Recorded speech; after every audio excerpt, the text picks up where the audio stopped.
Alors, innovation, vous l'avez vu sur l'accès aux soins, mais innovation également dans l'éco-responsabilité, puisque à travers ce que vous avez expliqué, Julien, vous avez pu voir que PHSQ était très actif dans ce secteur-là. Mais sans doute faudrait-il repartir du commencement pour vous montrer que santé et environnement sont bel et bien liés. Je dirais même intrinsèquement liés. Et pour vous en convaincre, ou du moins vous apporter l'éclairage nécessaire, j'ai le plaisir d'accueillir le professeur Yves Lévy. Monsieur le professeur, si vous voulez bien nous rejoindre, je vous ai cédé le pupitre immédiatement. Alors, professeur, je vais tenter de vous présenter en quelques mots, ce qui n'est pas franchement aisé vu votre pédigré. Vous êtes pharmacien. Vous êtes agrégé en santé publique, environnement à la faculté de pharmacie de l'université Paris-Saclay, ex-Paris Sud pour les plus anciens d'entre vous. Vous animez un groupe de recherche, je devrais dire vous animiez un groupe de recherche sur les risques environnementaux et sanitaires liés aux micropolluants organiques dans les eaux au sein de l'UMR 8079, écologie systémique, évolution du CNRS AgroParisTech, heureusement que j'ai mes antisèches. Vous avez par ailleurs été président de la section des eaux du Conseil supérieur d'hygiène publique de France, puis président du comité expert eau de l'Agence nationale de sécurité sanitaire de l'alimentation et de l'environnement, on va dire l'ANSES pour faire simple, et avez exercé pendant 15 ans dans les centres de recherche des groupes Général des eaux, alors Veolia pour les plus jeunes d'entre vous, et l'UNES des eaux, donc Suez Environnement également, dans tous les domaines liés à l'analyse des eaux, l'évaluation des risques environnementaux et sanitaires et les développements technologiques de traitement. Et pour être complet, j'ajouterai que vous êtes correspondant de l'Académie de médecine, membre de l'Académie des technologies et de l'Académie nationale de pharmacie, où vous présidiez jusqu'à, alors j'ai dit la semaine dernière, en fait c'est il y a 15 jours, la section santé environnementale. Bref, un parcours qui devrait nous permettre de mieux comprendre les liens étroits qui lient santé et environnement. Professeur, je vous laisse la parole. Merci à vous. Bien, bonjour à toutes et à tous. D'abord, merci Madame la Présidente et tous les organisateurs de m'avoir convié. Et je suis ravi d'être devant des pharmaciens. Peut-être qu'il y a certains de mes anciens élèves, peut-être dans la salle. Aïe, aïe, aïe. Avec des mauvais souvenirs, parce que... Bon. J'espère. Alors, tant qu'ils sont étudiants, ils sont un peu traumatisés. Après, finalement, ce qu'on raconte leur revient dans la tête et ils trouvent que c'est pas mal. Et justement, j'enseignais la santé environnementale, notamment, et la santé publique. Et donc, évidemment, en tant que pharmacien, nous ne sommes pas des responsables sociétaux comme les autres, puisque nous sommes des professionnels de la santé. Et dans ce thème de l'environnement et de la santé, les choses prennent des proportions de plus en plus importantes et nous avons un rôle fondamental à y jouer et je vais essayer de vous en convaincre. Enfin, je vais essayer de vous en convaincre s'il veut bien passer. Mais il ne veut pas passer, alors il ne passe pas. Donc, ça ne saurait tarder. Voilà. Donc, alors, c'est pas facile d'avoir l'écran en dessous. Donc, c'est un thème qui bouge beaucoup. J'ai commencé dans ce domaine il y a quand même pas mal d'années, et on peut dire que depuis les 15 dernières années, le thème s'est beaucoup accéléré. Tant mieux, à mon avis pas assez vite, mais quand même ça a bougé. Pourquoi ? Parce que d'abord on a des outils qui sont devenus de plus en plus puissants, notamment les outils analytiques, qui ont permis de découvrir un certain nombre de contaminants dans l'environnement qu'on ne voyait pas avant, puis en plus on s'est mis à les chercher. Donc des outils très modernes. On a dans ce thème, alors attendez, parce que là, on a le problème, on a l'écran là et le micro là, donc c'est pas commode. Des enjeux économiques qui sont majeurs et en plus une prise de conscience des citoyens des impacts sanitaires des problèmes environnementaux avec toutes les crises qu'on voit apparaître. Donc ce qu'on disait autrefois un peu dans le vide est maintenant beaucoup plus perceptible et plus évident pour tout le monde. Et puis, tous ces impacts santé environnementale sont mal perçus par les gens, tout en ayant une peur profonde et une inquiétude par rapport à tout ça. Alors, on sait qu'on est envahi de polluants partout, ça fiche la trouille à tout le monde, on est persuadé qu'on va tous mourir, mais d'un autre côté, on n'a pas trop envie de changer notre vie, donc ça crée des confusions dans les esprits. Il y a une pluridisciplinarité scientifique qui est, je vous le rappelle, le cœur de notre compétence de pharmacien quand même. Donc aujourd'hui en France, des formations dans lesquelles on est capable d'avoir toute cette diversité appliquée à la santé environnementale, il y a, à ma connaissance, que les pharmaciens. Et puis derrière, c'est ce que j'ai déjà dit, tout ça doit être pris en compte et les pharmaciens ont leur place dans toutes les instances nationales et tous les systèmes qui peuvent faire bouger ce thème. Non, il veut pas. Il veut pas. Quand ça veut pas, ça veut pas. Donc si vous pouvez me passer la suivante, s'il vous plaît. C'est bon. Alors, donc, c'est quoi la santé environnementale? Bonne question de base. Tout d'abord, ne pas confondre santé environnementale et santé de l'environnement. Parce que je vous rappelle quand même que depuis quelques années, on avait des gens qui disaient « Ouais, l'écologie, tout ça, c'est écologie politique, les petits oiseaux, les poissons, on s'en fiche et tout. » Et nous, on essayait de ramer au milieu de tout ça pour dire « Écoutez, la santé environnementale, d'abord, c'est la santé humaine. Et évidemment, nous sommes dans un ensemble global, mais il ne faut pas confondre quand même. » Et donc la définition de l'OMS, c'est la santé environnementale, c'est tous les aspects de la santé humaine, y compris la qualité de la vie, qui sont déterminés par les facteurs physiques, chimiques, biologiques, sociaux autour de nous. Donc c'est de la grande globalité. Et il y a évidemment tout autour de tout ça, toutes les politiques de gestion et les pratiques de gestion de tous ces problèmes liés à l'environnement. Non. Alors la suivante, s'il vous plaît. Ah, ça va... Voilà. Oups. Ah bah si, ça remarche. Tiens, des fois, ça marche. Alors... Je vous rassure, la qualité marche mieux chez Oui, non, mais on va y arriver, c'est pas grave. Alors, ce que je vous disais tout à l'heure, très important. Souvenez-vous, au moins pour les pharmaciens de la salle, vos études, au moment où on se disait, oh là, mais pourquoi on apprend tout ça, ça sert à rien, ben finalement, ce bagage de base multidisciplinaire, il est parfait dans ce type de thème. Pourquoi? Parce que ce que je vous ai mis à gauche, c'est des connaissances en épidémiologie, en chimie analytique, en toxico, en microbio. Il n'y a pas beaucoup de monde qui a tous ces éléments aujourd'hui dans les formations en France. Et ça, c'est les bases fondamentales de notre problème. Bon, les sciences humaines et sociales, c'est un peu moins notre truc, mais ça a un rôle important aussi. Et au cœur de notre problème de santé des populations, ben vous voyez tout ce que j'ai mis autour, c'est-à-dire tous ces problèmes de troubles du développement, les allergies, les cancers, des cancers, les troubles cardiovasculaires, etc., les troubles de la reproduction. Les liens avec l'environnement sont maintenant de plus en plus évidents. Et puis, ça concerne à côté des problèmes aussi simples et compliqués que peuvent être les paysages, l'urbanisme. On voit bien que la chaleur de plus en plus importante, les puits de fraîcheur dans les villes, vous discutez de ça avec des architectes, des urbanistes, il y a 5 ans ou il y a 10 ans, ils n'en avaient rien à faire. Et puis ils commencent tout doucement à parler. Le problème, c'est que ça risque d'être un peu trop tard, quoi. Les matériaux en contact avec tout ce qu'on fait. Donc vous vendez des produits avec des matériaux. Aujourd'hui, on ne veut plus de plastique. C'est une très bonne idée. Le problème, c'est qu'avant de faire basculer les systèmes de santé sans plastique, ça va être compliqué quand même. Et pourtant, si on demande aux chimistes de nous faire très vite des plastiques qui ne posent pas de problème pour l'environnement et la santé, ils sont capables de le faire. Mais il faut que ça bouge vite, quoi.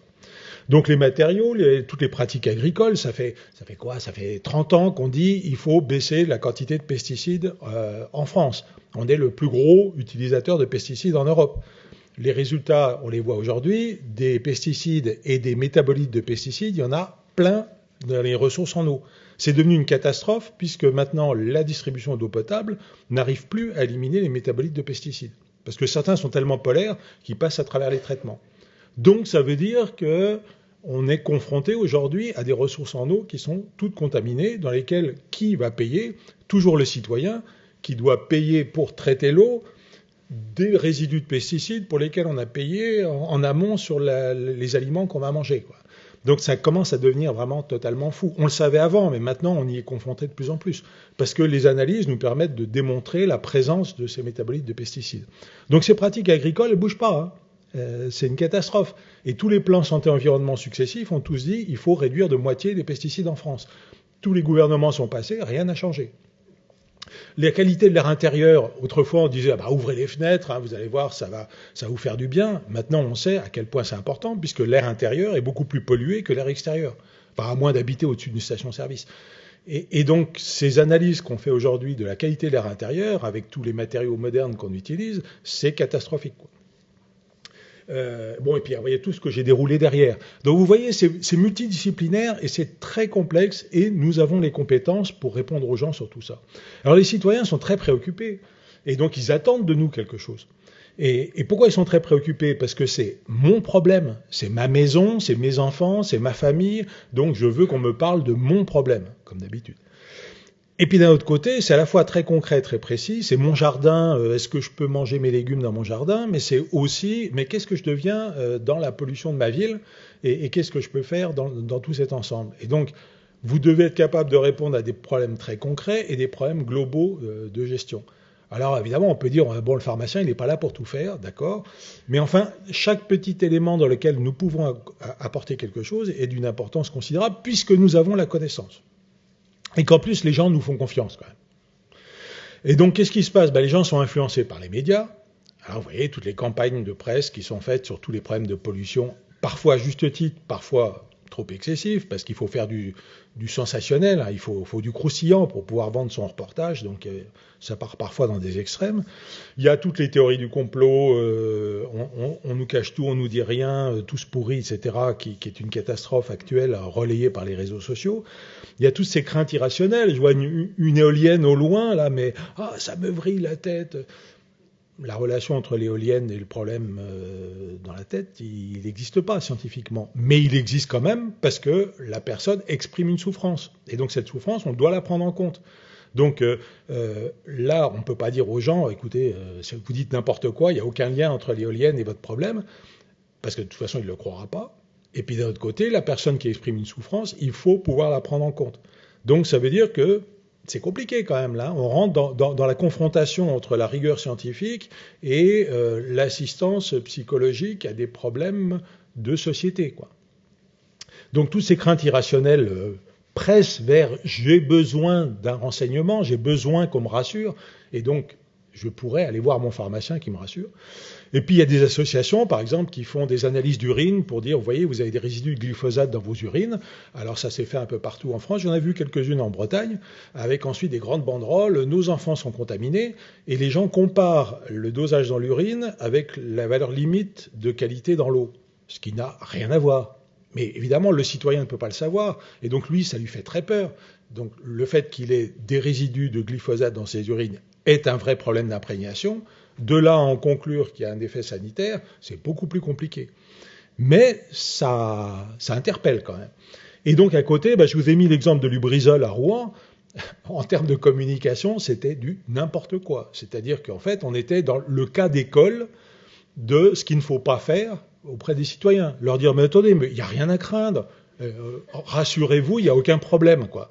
Et les gens, ils étaient sous le machin noir, avec de la glu qui leur tombait dans leur jardin, et ils disaient, mais c'est pas possible, quoi. Il y a un vrai problème sanitaire. Et à l'époque, j'ai suivi chaque jour les informations sur le site de la préfecture, sur le site du ministère, qui se renvoyaient la balle, etc. C'était circuler, il n'y a rien à voir, la vie est belle. Et donc, évidemment, derrière, vous comprenez que les réseaux sociaux et les théories du complot, elles embrayent là-dessus, puisqu'on sait bien que c'est n'importe quoi. Alors que pendant ce temps-là, les pompiers travaillaient, que les services d'analyse qui faisaient des prélèvements partout bossaient jour et nuit pour donner des résultats, il aurait suffi de le dire aux gens, en disant l'analyse des dioxines, ça prend 3 jours, donc on ne peut pas vous répondre avant 3 jours, patientez, dans 3 jours, on vous donne les résultats. Eh ben non, il y a des services comme, là, dans les ministères, qui disent « non, mais tout va bien, tout est parfait ». Et la motivation environnementale des citoyens, elle est devenue très importante. Donc, il faut qu'on soit à la hauteur pour pouvoir répondre à leurs attentes. Et donc, on a besoin de cet avis du professionnel de la santé.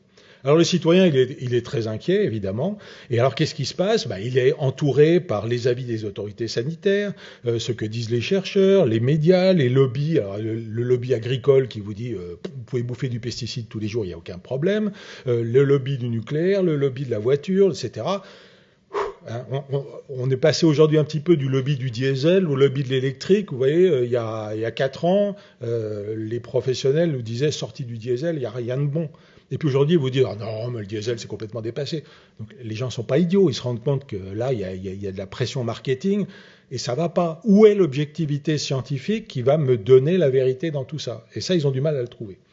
Donc, et puis à droite, j'ai mis quelques éléments sur l'eau, puisque c'est ma spécialité, mais les gens posent des questions très concrètes et très, très bonnes. Est-ce que je peux boire sans réserve l'eau de mon robinet? Ça tombe régulièrement. Est-ce que je dois boire de l'eau en bouteille, faire donner de l'eau en bouteille à mes enfants? Est-ce que je peux arroser mon jardin avec de l'eau de pluie, par exemple? Bon, bah, les réponses sont très simples et très fiables, encore faut-il les avoir sous la main. Alors la santé environnementale, c'est vraiment un environnement plus sain, et l'OMS en a pris vraiment conscience, puisqu'il y a un département santé environnementale maintenant à l'OMS, et évidemment la crise Covid-19, comme beaucoup d'autres choses, a révélé un certain nombre de tous ces problèmes, et les relations difficiles entre la déforestation, le contact entre l'humain et les foyers animaux, et qui ne fait que commencer par rapport à un certain nombre de contaminations qui vont arriver. Donc l'OMS dit un air non pollué, un climat stable, un accès à l'eau potable saine, enfin tout ce qui est écrit ici, des produits chimiques qui ne font pas courir de risques, protection contre les radiations, etc. C'est énorme. Vous avez une bonne partie de la France où les gens vivent sur du radon. Et donc, en principe, toutes les informations sur le radon et les risques cancérigènes devraient être au moins présentes dans les officines des régions concernées. La Bretagne est un petit peu concernée par ça, mais le Massif central aussi. Et donc, on a notre rôle aussi pour essayer de renforcer la connaissance et d'aider les citoyens à se protéger vis-à-vis du risque cancérigène lié au radon. C'est un des exemples de la radioactivité dans l'environnement. Et il ne faut pas oublier qu'il y a beaucoup d'inégalités, et on parlait tout à l'heure de la Martinique, mais dans les territoires d'outre-mer, vous avez des Français qui n'ont pas d'eau potable au robinet. Vous allez en Polynésie ou vous allez en Guyane, il y a des endroits où il n'y a pas d'eau potable. Alors parfois c'est très compliqué parce qu'évidemment on est perdu dans la forêt, dans des coins compliqués, mais enfin la France est quand même un pays européen encore assez élevé au niveau économique dans le monde, et elle a quand même des citoyens français qui n'ont pas d'eau potable au robinet. Donc ça, il ne faut pas l'oublier, ces inégalités, et il faudrait évidemment agir pour les résoudre. Alors l'OMS, on disait autrefois, oui, ok, santé, environnement, bon, vous en parlez, mais où sont les preuves ? Maintenant, depuis 10 ans, ça commence à arriver, c'est chiffré, et donc l'OMS, par exemple, a chiffré, dans ce que je vous présente là, la part liée à l'environnement, qui est à droite, le petit histogramme en dessous, c'est la part parmi toute la perte d'espérance de vie estimée dans le monde liée à l'environnement. Et donc là-dedans, vous allez trouver des infections, des maladies non transmissibles et des accidents corporels. Donc vous voyez qu'on a une part qui commence à être sérieusement chiffrée.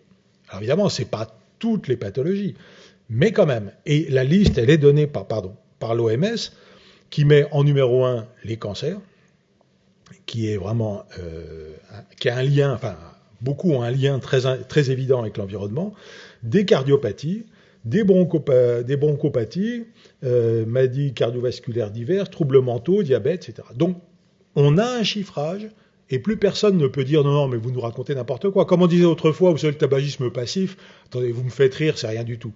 Et puis maintenant, le tabagisme passif, il est quantifié et on sait la part de risque de cancer pulmonaire lié au tabagisme passif. Donc, tout ça a progressé, tout ça amène du chiffrage, ce qui fait qu'on peut aujourd'hui faire des démonstrations du problème et tenter de convaincre les décideurs. Alors là, c'est pareil, l'Agence européenne de l'environnement publie des chiffres régulièrement en estimant à 400 000 décès attribuables chaque année à la pollution liée aux particules fines dans l'air. Ces petites particules de 2,5 microns qui pénètrent profondément dans les alvéoles pulmonaires, dont on sait la part très importante dans les troubles et la mortalité. Alors tous les décès liés à l'environnement, vous voyez, 13% des décès dans l'Union européenne sont imputables à des facteurs de stress environnementaux en général. On pourrait économiser au moins 600 000 morts chaque année. Donc tout ça se chiffre, les données existent, et quand on veut essayer de bâtir un dossier là-dessus, il y a des documents, il y a des informations, et il faut pouvoir répondre à tout ce que les gens ont dans la presse ou dans la littérature qui les affole et sur lesquels ils ont besoin d'être rassurés. Rassurés ou pas d'ailleurs, en tout cas conseillés. Et donc, c'est une vision globale qu'il faut avoir. Vous avez la contamination des sols, la contamination de l'air et la contamination de l'eau. Évidemment, avec des liens entre eux, ça c'est clair. Et puis, quand on parle de l'air, il y a bien l'air extérieur et l'air intérieur, et on parlait toujours de la pollution de l'air dans les rues. On oublie de parler de la pollution de l'air intérieur, qui est un très gros problème dans lequel on doit pouvoir conseiller les gens sur comment améliorer la qualité de l'air intérieur. Ça va aussi bien des produits chimiques qu'on a mis dans la chambre du nouveau-né son merveilleux premier petit bébé, on a tout préparé la chambre, on a peint les murs, on a mis de la moquette, on a été acheter des meubles tout neufs et tout, et on va mettre le bébé dans la salle la plus contaminée de la maison, quoi. C'est des choses qui sont complètement folles aujourd'hui et qui, dans l'esprit des gens, n'est pas conçu, n'est pas connu, quoi. Je dis pas non plus qu'il faudrait mettre le gosse à la cave pour être sûr qu'il n'y ait pas de problème, mais il faut pouvoir expliquer aux gens tout ça.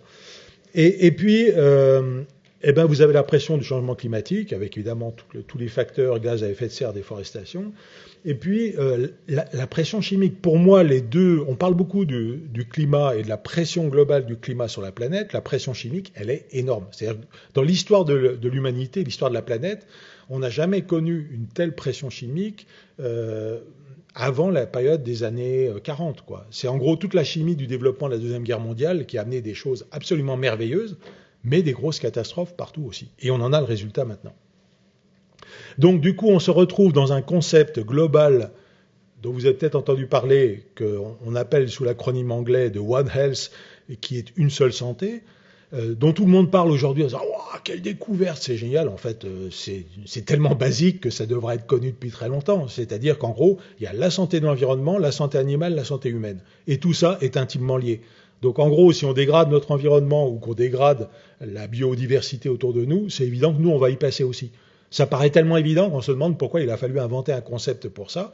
Il n'empêche que, puisque le concept existe, que les gens accrochent et que même la France, qui préside l'Union européenne, a mis ce thème un petit peu en exergue ces temps-ci, c'est dire si enfin on progresse, très important. Alors le problème, c'est qu'en France, c'est surtout pris en main par les vétérinaires et il faut aussi que les autres professions de santé se préoccupent de ce thème.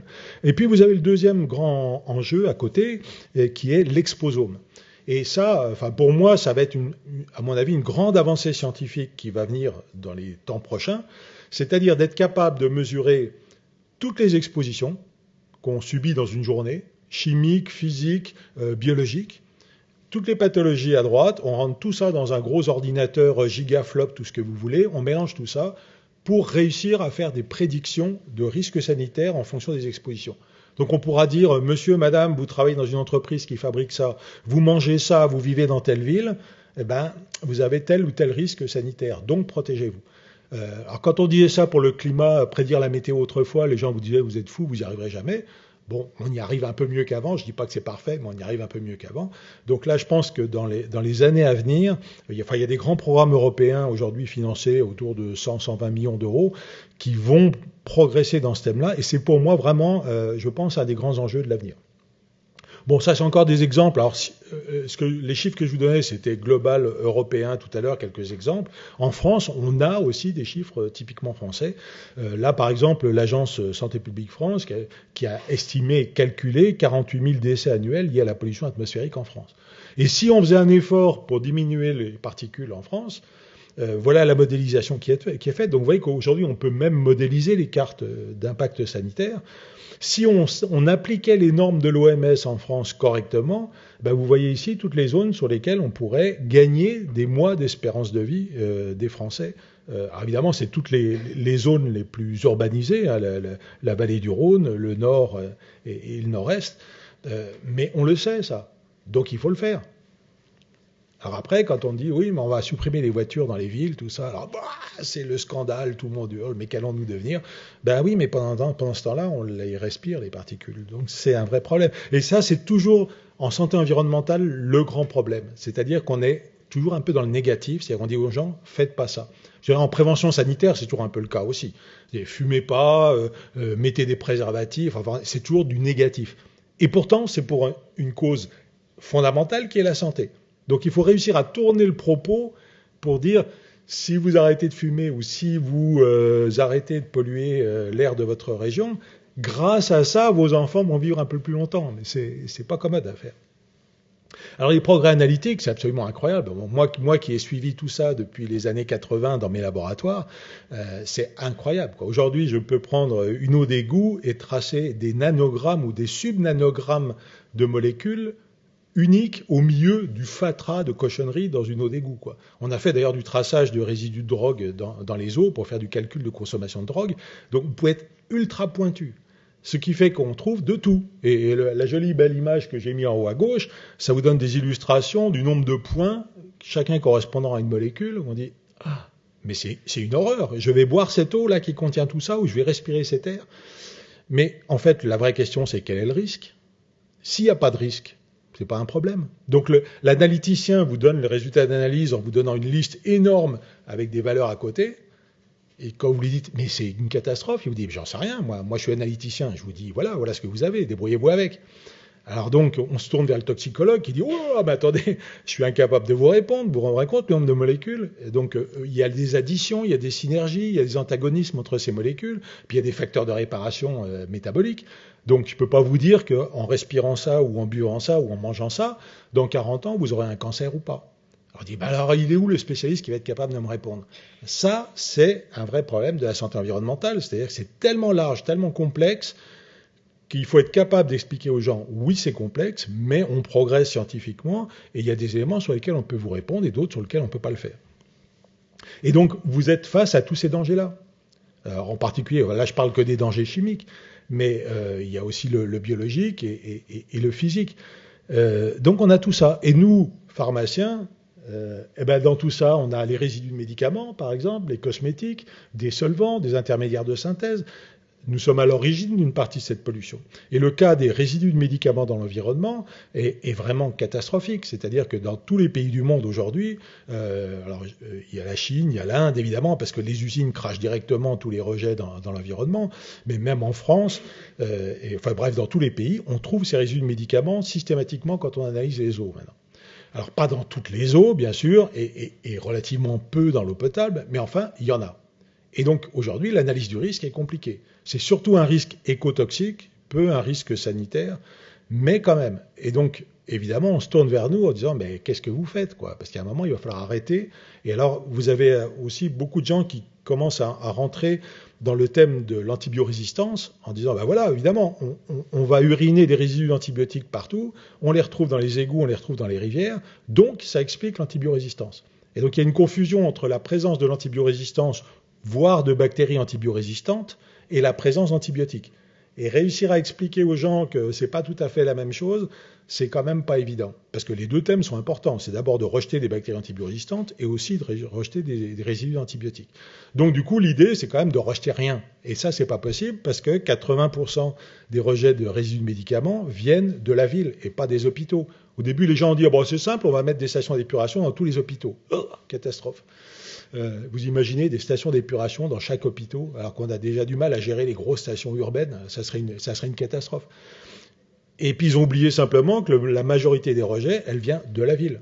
Et d'un côté, on ne va pas dire aux gens, n'allez pas uriner. Et alors, donc du coup, on se retourne vers les pharmaciens en disant, mais faites-nous des médicaments qui n'impactent pas l'environnement.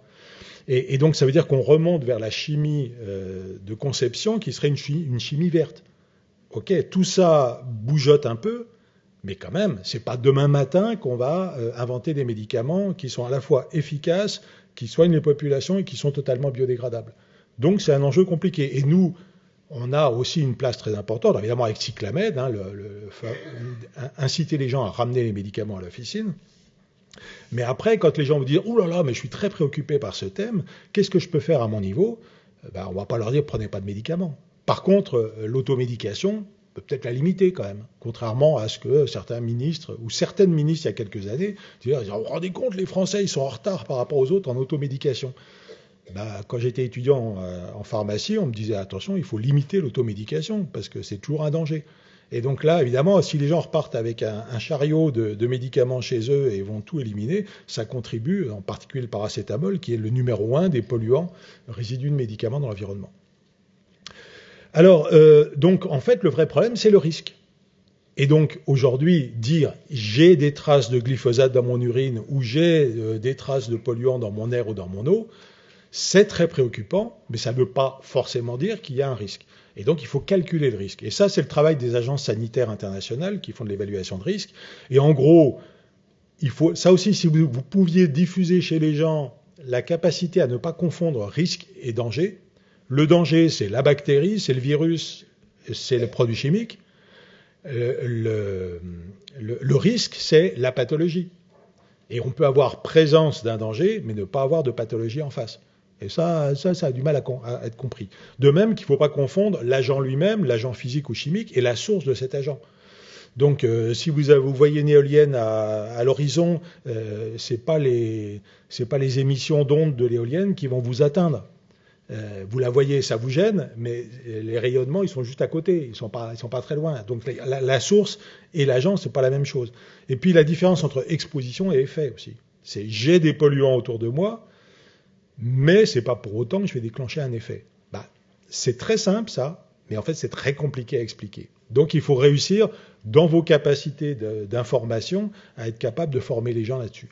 Et donc, en fait, que fait l'évaluation de risque ? Elle doit identifier les dangers, donc la nature du produit, de l'agent, du micro-organisme, puis ensuite être capable d'avoir de la relation effet-dose, donc là c'est de la toxicologie, en particulier pour les produits chimiques, et puis mesurer l'exposition. C'est-à-dire qu'en gros, si le virus ultra toxique il est à l'autre bout du monde et que vous êtes place de la Concorde, il y a probabilité que le risque apparaisse et elle est de zéro, quoi. Sauf si quelqu'un prend l'avion du bout du monde et vient place de la Concorde et que vous le croisez. Bon, avant ça faisait rigoler tout le monde, maintenant on s'est aperçu qu'avec la Covid, la diffusion elle était ultra rapide, quoi. Donc, est-ce que demain, Ebola sera place de la Concorde ? On n'en sait rien. Donc, en prenant ces éléments-là, l'agence sanitaire, en particulier l'ANSES, fait du calcul de risque. Et à partir du moment où on a calculé un risque, on a donc un tableau de bord à partir duquel on donne ça au décideur. Et il doit décider. Est-ce qu'il accélère ? Est-ce qu'il freine ? Donc, c'est pas évident. Pour avoir participé et présidé un certain nombre de comités d'évaluation, je peux vous dire qu'il n'y a qu'une chose vraiment efficace, c'est les comités d'expertise collective. C'est-à-dire que l'individu tout seul qui sait tout et qui est le meilleur du monde, alors à part quelques lanceurs d'alerte rarissimes, c'est pas valable. Il faut une expertise collective avec les compétences de tout le monde, ce qui permet de modérer un peu les ardeurs de ceux qui seraient influencés par des lobbies un peu bizarres. Donc tout ça s'intègre dans des politiques sanitaires internationales. Donc je vous rassure, les choses se développent. Alors trop lentement à mon point de vue, mais enfin, pour être positif, ça se développe à travers l'OMS, à travers l'agence européenne. Donc il y a une prise en compte vraiment de plus en plus importante de ce thème.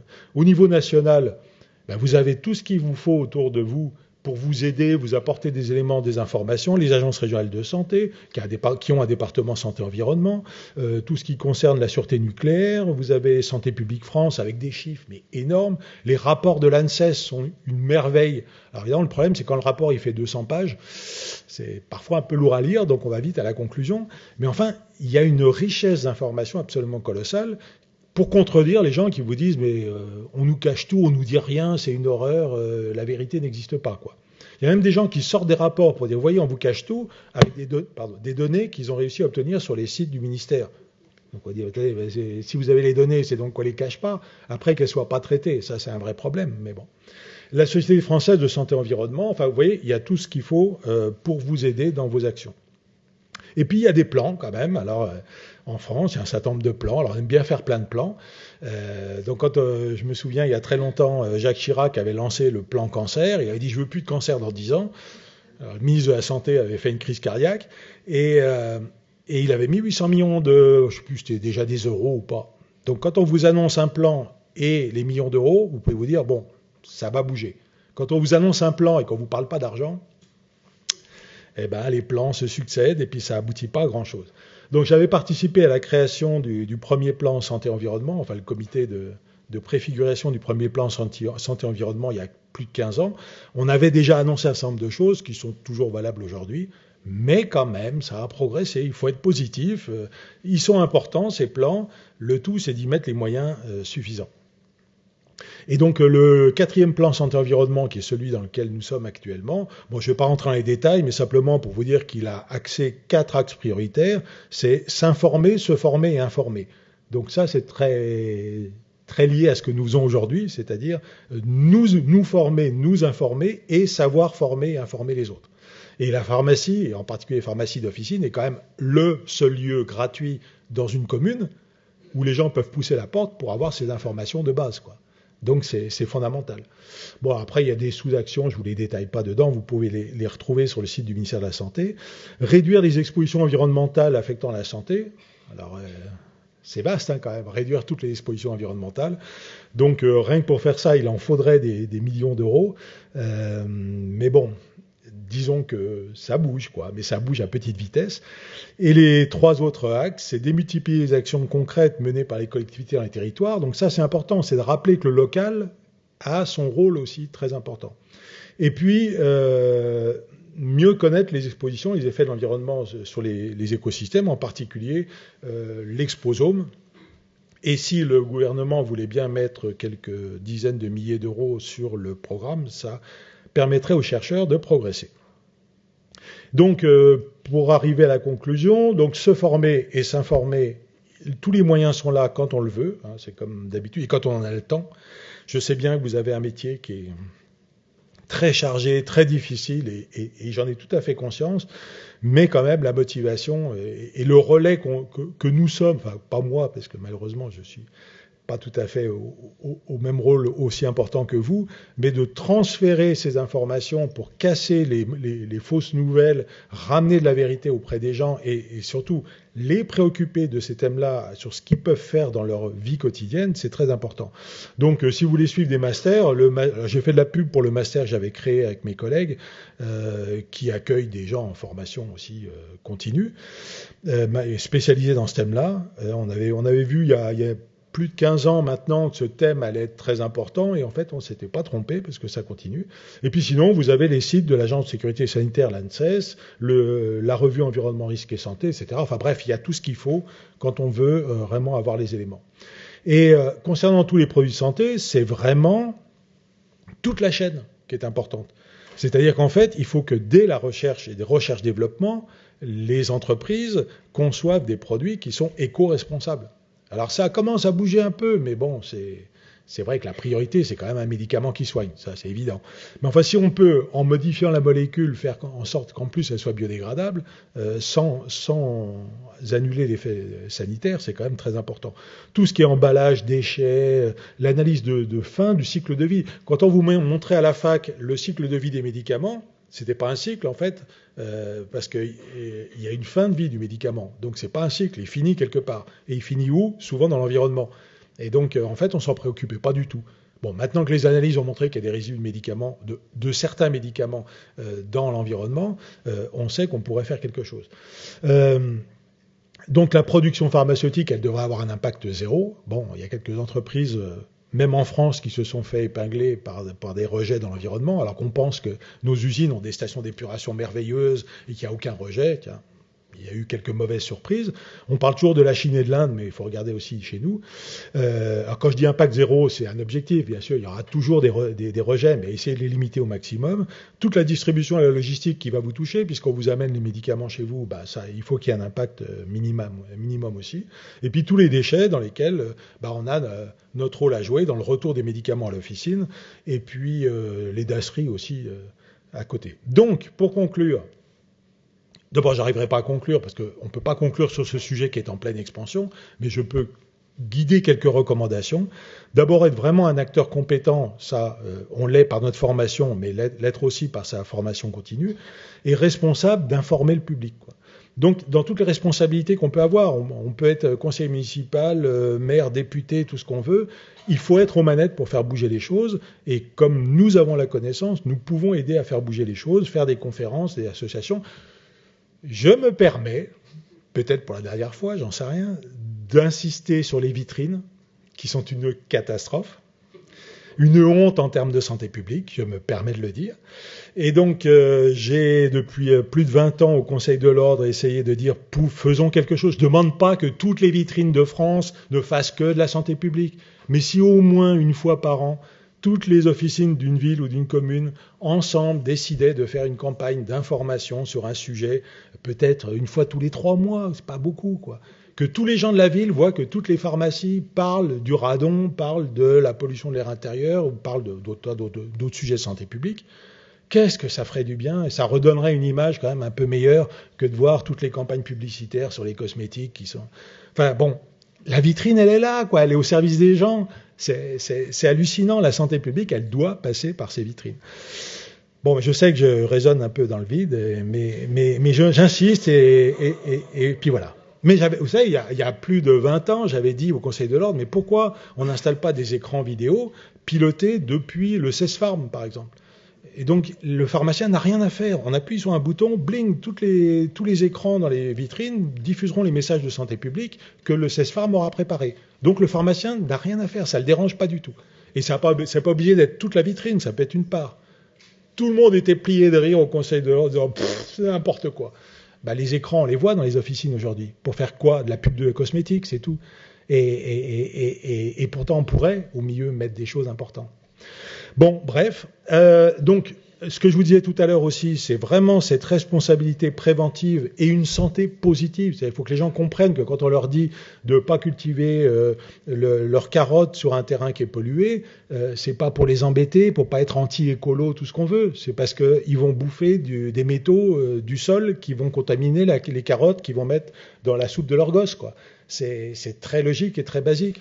Mais il faut l'expliquer. Donc ça veut dire qu'il ne faut pas culpabiliser, mais donner la responsabilité aux gens, puis après on a fait ce qu'on a pu.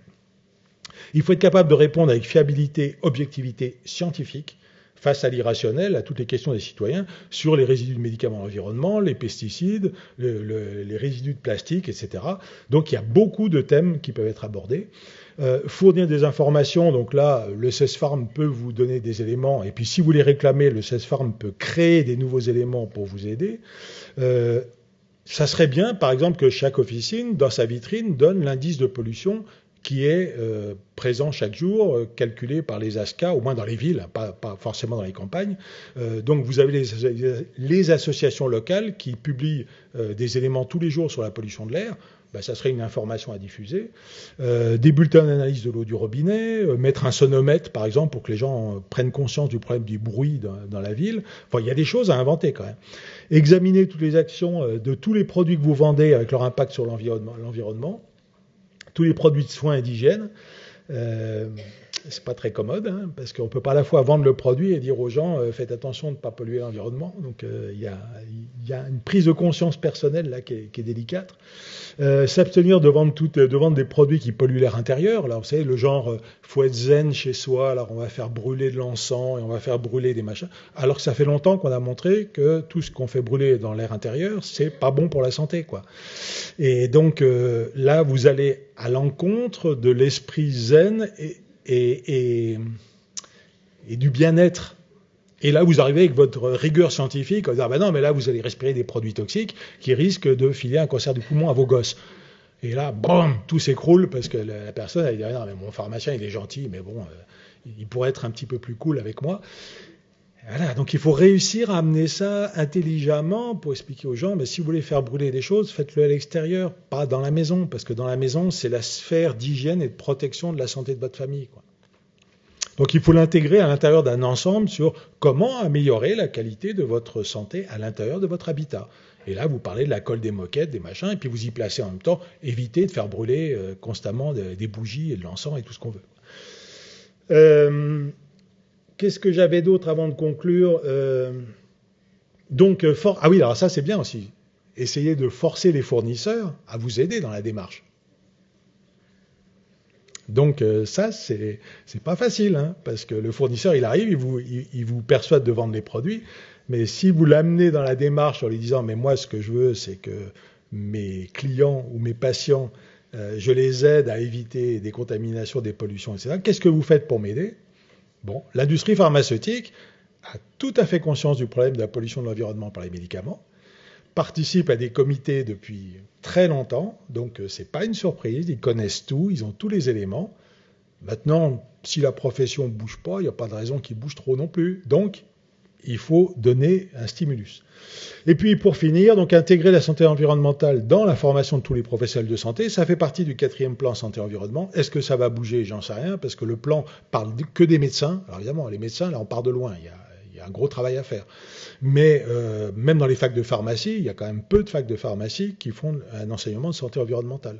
Donc il faut que ça soit maintenant obligatoire partout pour que ça soit évident. Mais il faut aussi qu'à l'école, les enfants reçoivent un enseignement, et il y a un groupe de travail de l'Académie de médecine là, qui démarre sur ce sujet pour essayer, depuis tant d'années que j'en parle, de mettre un cours de santé à l'école. Comme on a un cours de maths ou de physique en 6e, parce qu'avant c'est trop tôt, Et après, quand on est ado, c'est même pas la peine, c'est trop tard. Ils écouteront même pas, ou ils feront le contraire.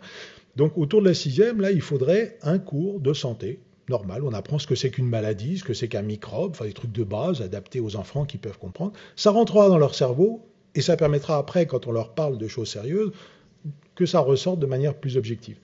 Donc, favoriser la diffusion des connaissances vers les professionnels de santé. Je vous ai montré qu'il y a plein de trucs, mais bon, c'est vrai qu'il faut les chercher. Mais vous avez des organismes pour vous aider.